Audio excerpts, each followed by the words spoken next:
Chaque voyage est une micro-odyssée. Bon, on ne rencontre pas les gorgones et les chimères, mais c'est une odyssée créative.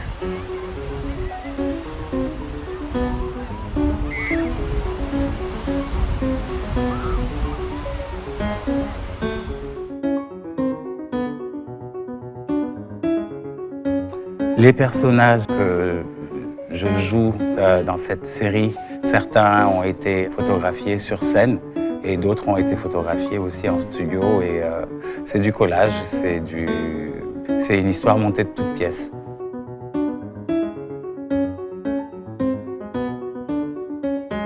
Le fait d'être présent sur les images, ça me permet aussi d'évoquer ceux qui me sont chers, ceux que j'ai laissés à la maison et qui voyagent toujours avec moi dans ma tête et dans mon cœur, c'est les Dakarois.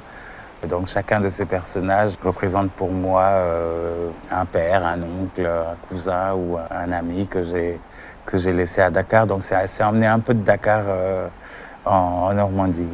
J'aime bien l'exercice.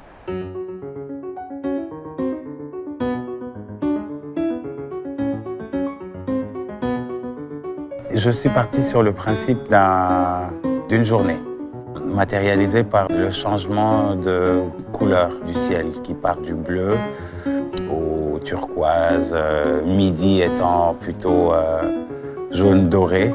Et ensuite on part dans les roses et on termine dans une espèce de crépuscule qui correspond aux 3 dernières images dans le livre.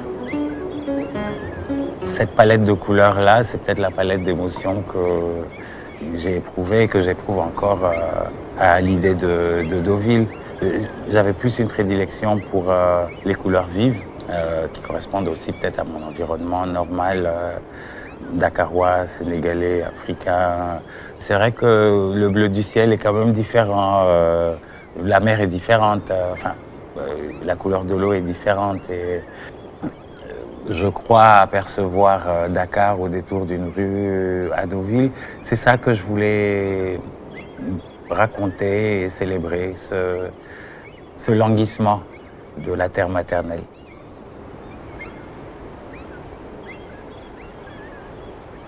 De toutes ces belles maisons et ces beaux édifices, je pense que si on m'avait demandé de choisir, j'aurais peut-être choisi celle-là.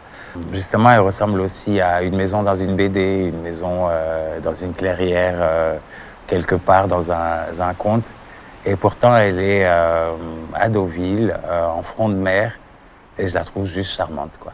Si je devais garder un seul souvenir de cette résidence, le jour où j'ai shooté la panoramique aux bains pompéiens, qui sont ces cabines qui sont derrière les fameuses planches, parce qu'il y a quelque chose dans ces mosaïques qui me fait penser à Dakar, qui me fait penser à ces maisons coloniales, heureusement préservées, qui font le charme aussi de Dakar. Il y a quelque chose dans ce moment où j'ai un peu perdu le sens de où j'étais, parce que c'était vraiment très, très, très familier. Ça ressemble vraiment à une courette, la courette de la maison dans laquelle j'ai grandi, rue Émile Zola, à Dakar. Donc oui, c'est peut-être ce moment-là que je garderai en tête, oui.